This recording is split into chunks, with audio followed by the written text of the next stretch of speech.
their doors with locks. And sometimes, the most loving thing you can do is leave someone outside. They didn't come back, not physically, but the folder stayed. I left it on the kitchen counter for a week without touching it. It sat there like a fossil evidence of a species I had once belonged to, but no longer recognized.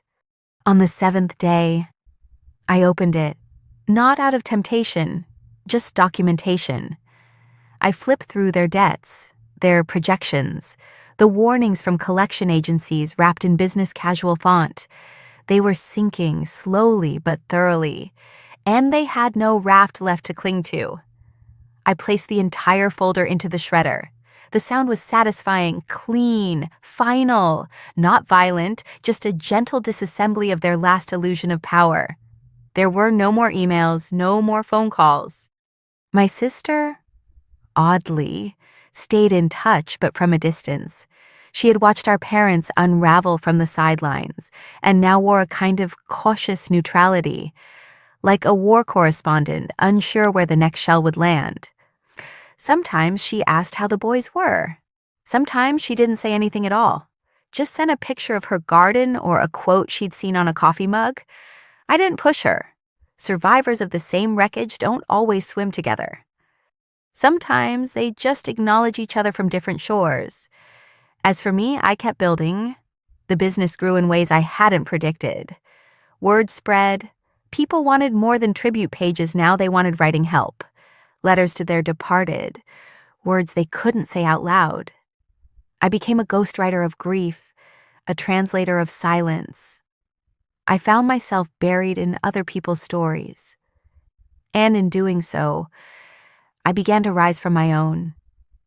It was strange, healing others, guiding them through closure when mine was still unfinished. But maybe that's how healing works, not in a straight line. Not with clear answers, but in echoes, in borrowed strength, in doing for others what no one did for you. My sons thrived in the new town. They made friends, learned how to climb things I wasn't ready for them to climb. Came home with scraped knees and pockets full of questions. They were growing, faster than I wanted, but stronger than I feared. Sometimes, I'd watch them sleep and feel something swell in my chest that wasn't pain. It wasn't pride either. It was something quieter, a kind of peace that only comes when you've stopped asking for approval from people who wouldn't know what to do with it. Then one afternoon, it came. A letter, not typed, not emailed, handwritten. The envelope bore my name in a script I hadn't seen in years, my mother's. I stared at it for a long time, let it sit on the counter next to a bowl of fruit and a grocery list. It didn't vibrate, didn't scream. It just existed, like a question I hadn't decided to answer yet. Eventually, I opened it. It wasn't long, just a single page. No manipulations, no financial statement, no references to how much they'd done for me. Just a quiet, almost hesitant apology. I don't expect forgiveness, she wrote. I just want you to know I'm sorry. Not for the consequences, for the choices, for being the kind of parent who made you feel disposable. I don't know how to fix what's broken between us, but I know I broke it. I read it 3 times, looking for the trap, the angle, the plea beneath the prose, but it wasn't there. It didn't absolve her. Nothing could. But it was the first time she had acknowledged the wreckage as hers. I didn't cry. I didn't burn the letter. I just folded it carefully and placed it in the drawer with the boys' immunization records and passports. Somewhere official, somewhere real. That night, I told Angela. She didn't say much, just looked at me and asked, "Do you believe her?" "I believe she regrets the outcome," I said. "I don't know if that's the same as regret." Angela nodded. Sometimes, that's as close as people can get. A week passed, then 2. Then another letter came. This one from my father. Similar tone, less polished, clumsy in its vulnerability. "We miss you." He wrote, "Not your money, you. We didn't know how much we depended on you until you disappeared. And I'm ashamed it took that to see you." I didn't answer that one either. Not right away. I needed time. Not to forgive, but to observe. To see if these were real shifts or just a new kind of manipulation. Strategic guilt. Polished remorse. The thing about abuse is that it teaches you to question kindness. But I was different now. I didn't need them to be anything. I wasn't waiting for redemption. I wasn't building my sense of worth on their recognition anymore. And that meant for the first time I could look at their apologies without needing to accept or reject them. I could simply let them sit, let them exist, let the past be the past without reopening old wounds. Just to inspect the scar tissue. The power had shifted. I wasn't the daughter clawing for crumbs anymore. I was the woman with a life, a business, a home of her own. And I wasn't afraid of their shadows. It wasn't dramatic. The way we met again. No storm, no trembling hands. Just a plain afternoon, the kind you forget as it's happening. I chose the cafe neutral ground, public, no ghosts in the walls. I told them to come separately.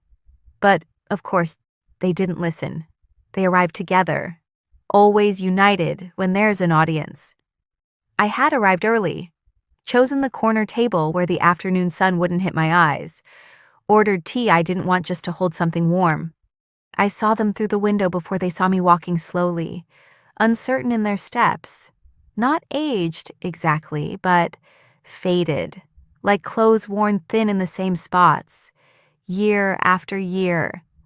When they walked in, they scanned the room as if I might not show, as if this were still their story and I might be playing a part, but I was already seated, already decided. They approached, cautiously. I didn't stand. They asked if they could sit. I gestured at the chairs, but didn't answer.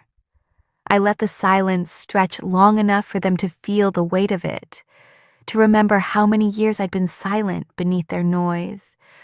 My mother was the first to speak. "You look well," a useless phrase, but I let it pass. My father looked around, unsure. Nice place. Still, I said nothing. They sat awkwardly, fiddling with napkins, pretending not to notice that I hadn't ordered anything else, hadn't invited them to. The waiter came and went. They asked for water. I nodded once, and then it came. The thing they'd rehearsed in the car, maybe even written down. My mother leaned forward slightly, her voice softer than I'd heard it in decades. "We're not here to ask for anything. That, at least, was a start. We just wanted to see you." She added, to say what we should have said sooner. I didn't rescue them from the pause that followed. I didn't nod, didn't prompt. I just let her feel what silence tastes like when you've spent years filling it with excuses. "I was wrong," she said finally. "We were wrong." I believed her. In a way, not with my heart, no, but with my eyes. She was smaller now, not physically, though age had done its work, but emotionally, the scaffolding of control was gone. She wasn't performing anymore, just showing up in a body that finally understood it was too late for command. My father spoke next, voice gravelly, thin. "We should have been better." I sipped my tea. "I think," I said slowly, "you believed love was something to be earned." They both looked startled. "You taught me that loyalty mattered more than honesty, that obedience was love, that silence was gratitude, and that sacrifice was the only way to stay in the room." They didn't deny it. "But I'm not in that room anymore," I added. They nodded, both at once, small, pitiful movements, like children being corrected. My mother reached into her purse, then hesitated. I brought something, not a gift, just a photo. I nodded. She placed it on the table, a picture of me, maybe 7 years old, sitting on the porch of our old house, dirt on my knees, grinning like I didn't know yet, like I still believed they were permanent. I stared at the photo for a long time, not with nostalgia, just recognition. That little girl had no idea what she'd spent her 20s and 30s unlearning. "I want you to know," my mother said, voice trembling. "I think about her all the time, and I hate that she had to become you without us ever really seeing it. It wasn't enough. It never would be. But it was more than I ever expected. The boys were with Angela that day. I didn't want them near this version of their grandparents, not yet. Not until I knew if this was real or just a last attempt to pull strings they no longer owned. So I made an offer. 'You can see the boys?' I said. 'Supervised. Public places only. If you push, it ends.' They nodded quickly, too quickly, but they understood. At least, I wanted to believe they did. I set the rules clearly. No gifts, no talk of the past, no trying to rewrite the timeline in front of children who hadn't lived it. Just presence. Just now. They agreed. We sat a while longer in that small cafe. Not quite family, not quite strangers. Just people sifting through the wreckage of their own choices. When we stood to leave, my father tried to hug me. I stepped back. "Not yet," I said. "Maybe not ever." He dropped his arms. They walked out without another word, and I stayed behind, watching them go, not in triumph, not in bitterness, but in something cleaner, like closure that doesn't slam the door, just clicks it shut. The photo stayed on the table after they left.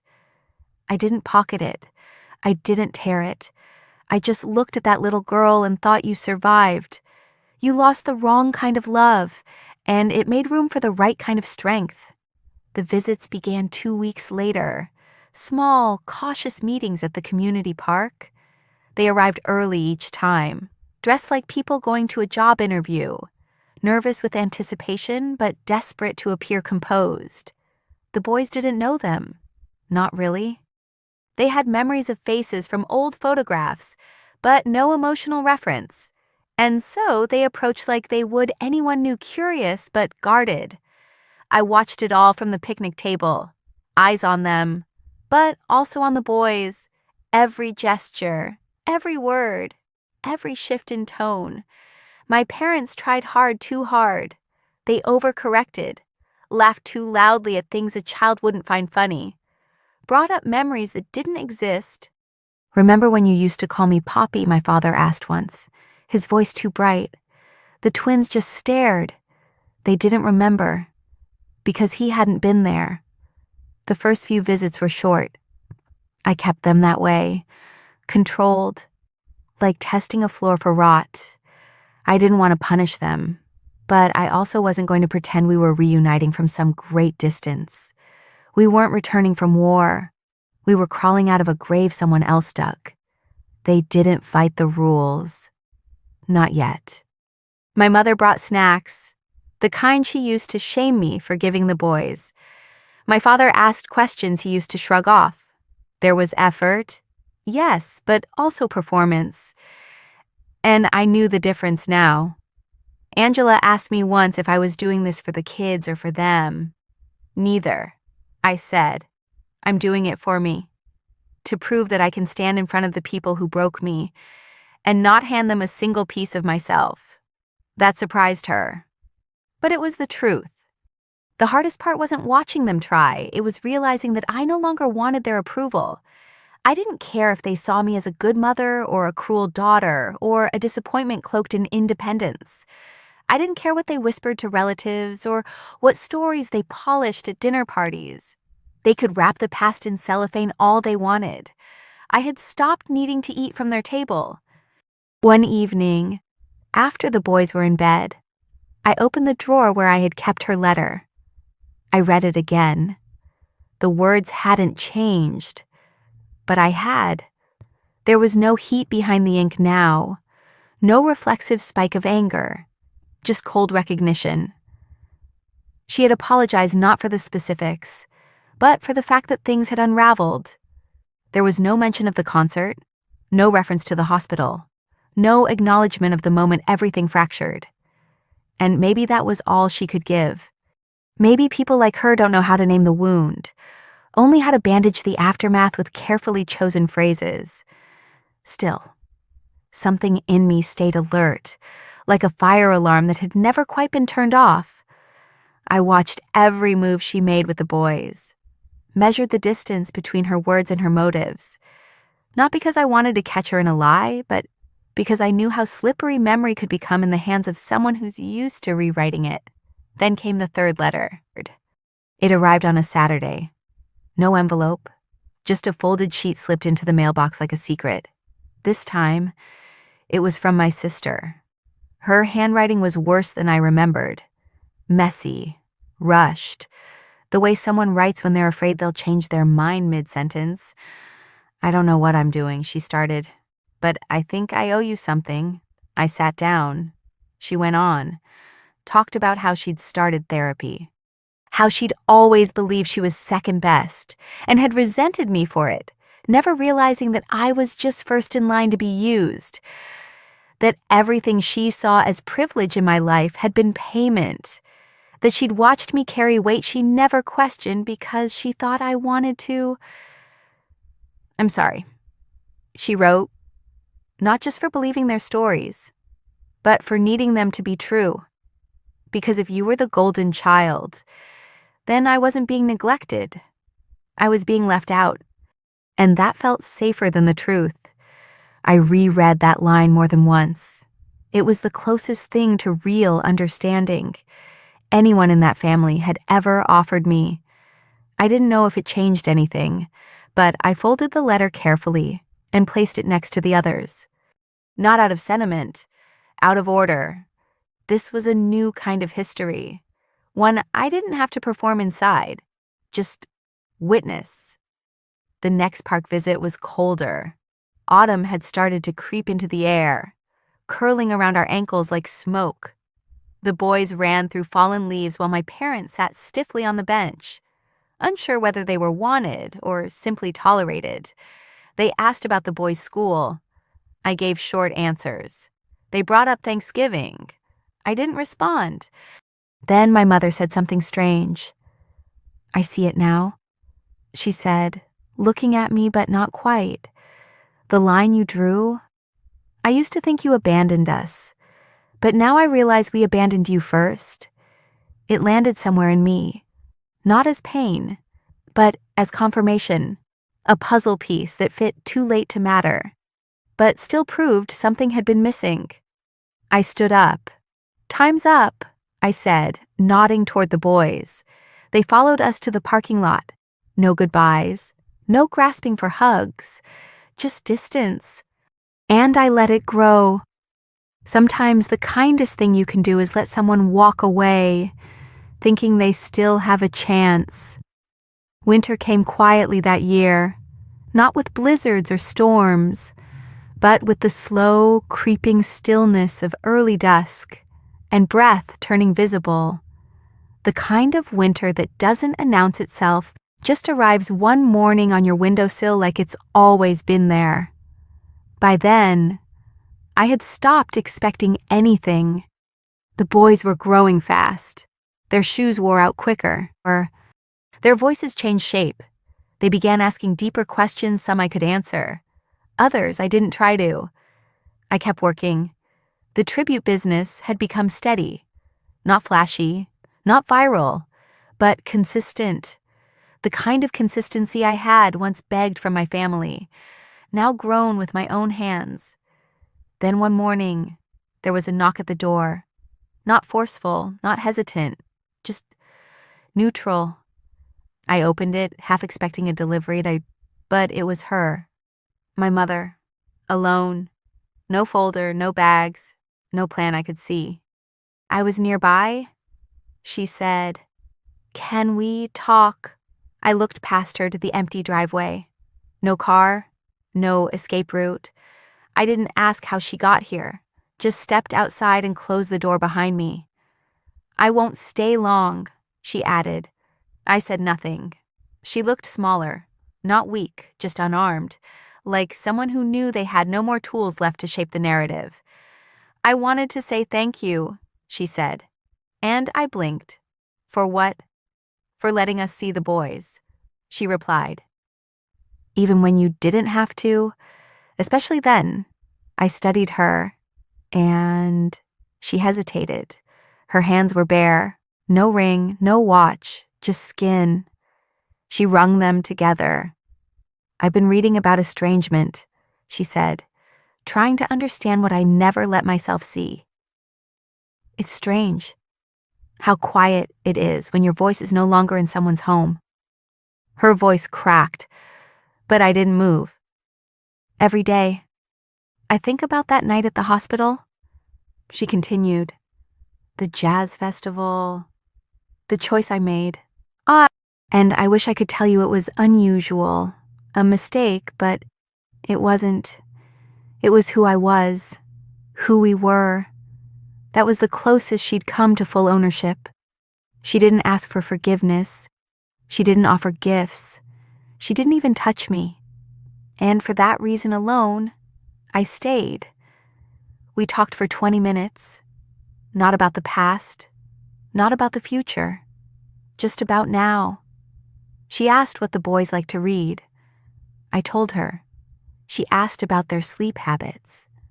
I gave her the short version. She didn't push.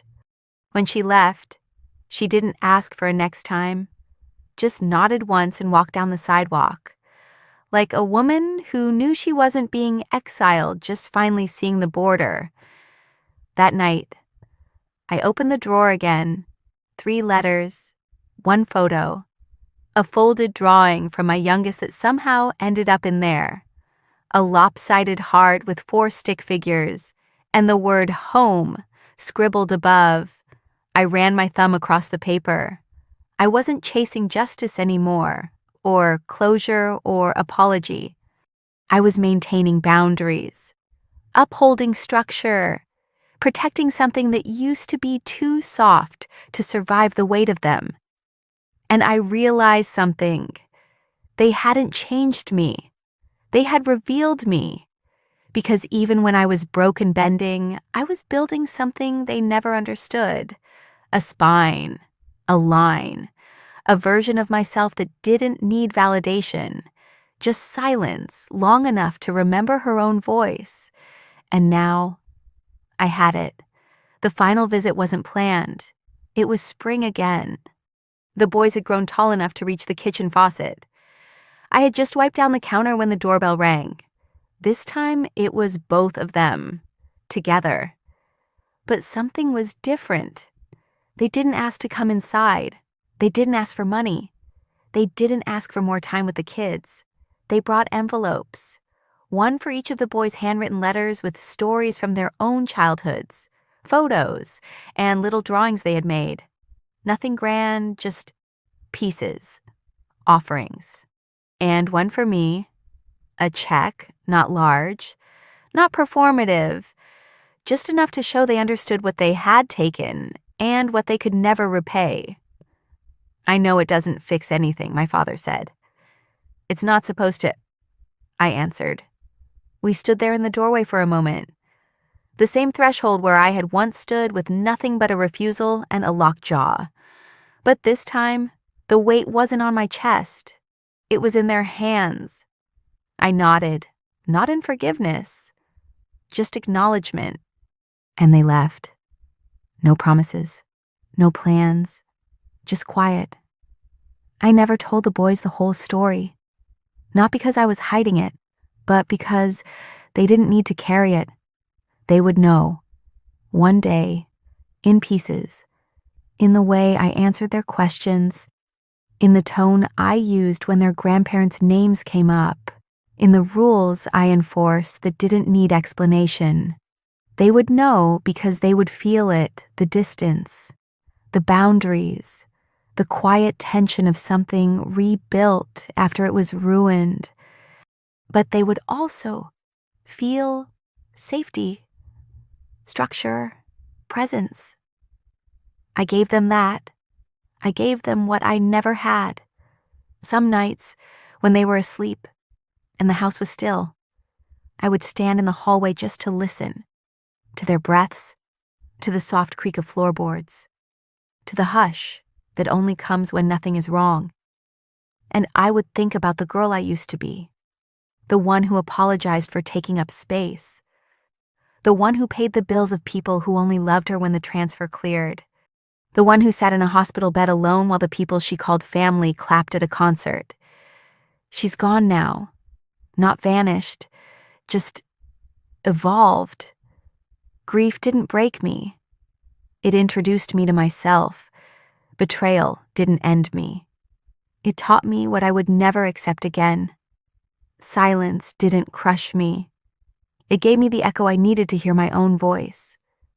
And in that voice, I built a life, not one they would recognize, not one they would celebrate, but one that is mine. There were no grand confrontations, no viral monologues, no public reckoning, just decisions. 1,000 small, precise, irreversible decisions that added up to a new self. I didn't set fire to bridges. I built exits, and I walk through them. Now, when my boys ask me what love looks like, I tell them it looks like presence, like protection, like saying no when yes would cost you your soul. And when they ask what family means, I tell them it means who shows up. Not who shares your blood, but who carries your weight without asking what they get in return. I don't visit my parents, not often. I don't owe them reconciliation, and they don't ask for it. We exist in a quiet agreement now, two parallel lines that learned how to stop crashing into each other. And that's enough, because I no longer need them to be anything but what they are: people who made choices, people who live with the echo of those choices. As for me, I became something they never expected. I became whole without their approval. I became generous without their praise. I became a mother without their instruction. I became a woman without their map. They thought I'd collapse without them, that I would come crawling back. Instead, I disappeared from their system of control and built something stronger than fear.